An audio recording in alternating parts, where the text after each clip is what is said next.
This story is called Turtle and the Wolves. And it happens long ago when turtles' shells were completely smooth. Now, every year in the autumn, Turtle and his friend Possum waited for that first frost because they loved persimmons. But persimmons weren't edible until the cold of that first frost changed their bitterness to sweetness. And so, early one morning after that first frost, Turtle and Possum met under their favorite persimmon tree. "Well, here we are again, Possum," said Turtle. "Yup, it's time to climb the tree. You don't do that so well, do you?" No," said Turtle. "Turtles can't climb trees. That's why I'm so glad you're my friend." "Glad to help," said Possum, and up the tree he went. He soon reached a branch that was full of ripe persimmons ready to pick. He reached up and pulled a persimmon from the branch. He looked down. Turtle was standing under the tree. He had his mouth open. Possum said, "You ready? Gonna throw it to you." "Okay," said Turtle, "I'm ready."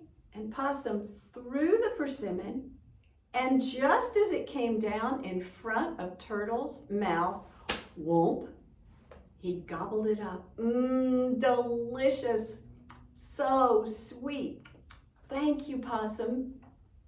Throw me another one, will you?" "Well, let me get one first." So Possum picked a persimmon, and he had one. Delicious. He licked his long possumy toes. "You ready for another, friend?" "Yes, I am," said Turtle. "Throw it down." So Possum reached up and picked another persimmon. "Here it comes." And down it went. And just as it came in front of Turtle's nose, whoomp, he gobbled it down.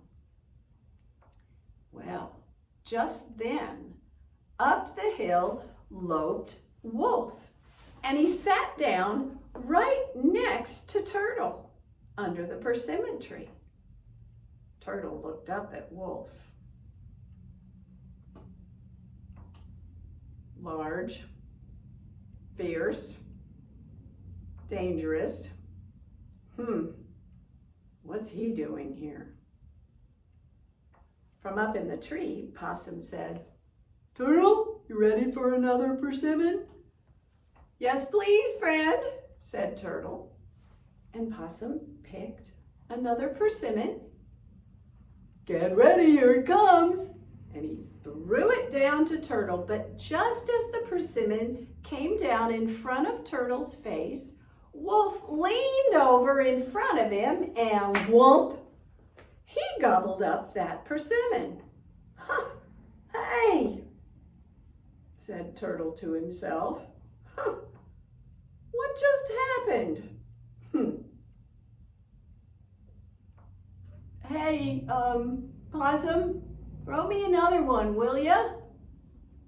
"Yes, sure, okay." So Possum picked another persimmon. "Here it comes," and threw it down. But just as Turtle was ready to catch it, Wolf leaned over again and whoomp, he caught Turtle's persimmon. "This is not right," thought Turtle to himself. "I've got to do something about this. I know. Hey, Possum?" "Yeah, Turtle." "Roll me down a great big one." "A great big one." "Okay." So Possum climbed up a little higher into the tree where he saw a much bigger persimmon. He held on with his back paws because he needed both front paws to pull that big persimmon off the branch. And Okay, Turtle, here it comes. all right, I'm ready, called Turtle. And Possum threw down that great big persimmon. And just as it reached Turtle's mouth, Wolf leaned over again and whoop, he caught that great big persimmon. But it was so big that it got stuck in his throat.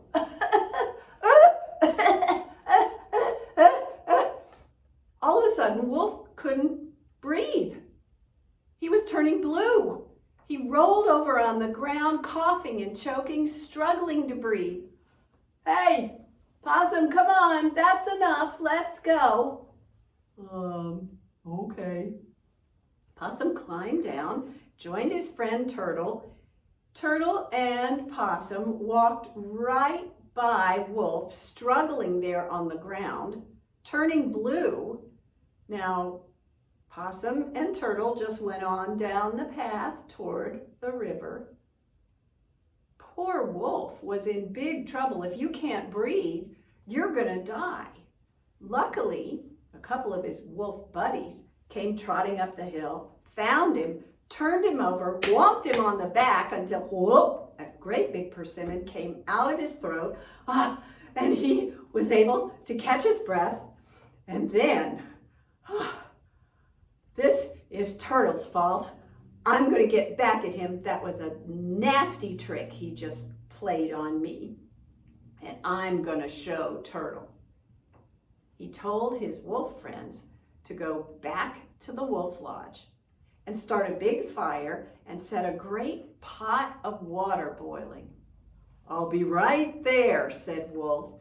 You get that fire and pot ready for me. Now, the other wolves went on down to the wolf lodge, and Wolf followed Turtle and Possum to the river. He caught up with them easily. He scooped Turtle up with one paw, tucked him under the other arm, and trotted off to the wolf lodge. Turtle, I'm going to get you back for that bad trick you just played on me. Very soon they reached the wolf lodge, and the water in that great pot, that great clay pot, was bubbling and steaming. Wolf came up close to the pot. He held Turtle over the edge of the pot so that the steam tickled his nose. You see this pot, Turtle? I'm going to throw you in this pot. I'm going to cook you. Oh, okay, said Turtle. You go right ahead. What? You want me to cook you? Yeah, won't be a problem, said Turtle. You throw me in that pot of hot water. I'll turn over on my back and just rock my shell back and forth, break the pot. The water whoosh, will put out the fire and I'll get away. No, I'm trying to punish you. All right, how about this? I'll move the pot. I'll throw you right into the hot coals, burn you up fast. Fine, go right ahead, said Turtle. I'll turn over on my back, rock back and forth on those hot coals, put the fire right out, and get away. Whatever you do, I'm going to get away. Just don't throw me in the river. Uh-oh. I wasn't supposed to tell you that, Wolf. Pretend you didn't hear that. What? Said Wolf. You don't want me to throw you in the river? No, no, please don't throw me in the river. Ha ha ha ha, chuckled Wolf. I'm gonna throw you in the river. I'm gonna throw you in the river. So, Wolf loped on down to the river with Turtle under his arm. Now, meanwhile, Turtle's thinking, ha ha, silly Wolf. He doesn't even know I love swimming in the river. As soon as he throws me in the river, I'll swim across and escape. Well, Wolf came closer and closer to the river. He took Turtle in one paw, and then he heaved him up into the air, and Turtle went flying through the air, thinking all the time, just as soon as I hit the water, I'm home free. Now this plan would have worked just fine, except for one thing. Turtle didn't know that there was a big flat rock up under the surface of the water, right there in the middle of the river. So when Wolf threw him, he went up into the air and came down toward the water, and then crack! He hit that flat rock, and oh, it hurt. It shattered his beautiful smooth shell into 13 pieces, 13 plates. Oh, it hurt so bad. It was all he could do to swim slowly and painfully to the other bank of the river and lay himself out there so that Grandmother's son could bake him well again. But to this day, turtles have 13 plates on their backs. And this is the story that the Cherokee people tell their children to explain how those 13 plates on Turtle's back were created.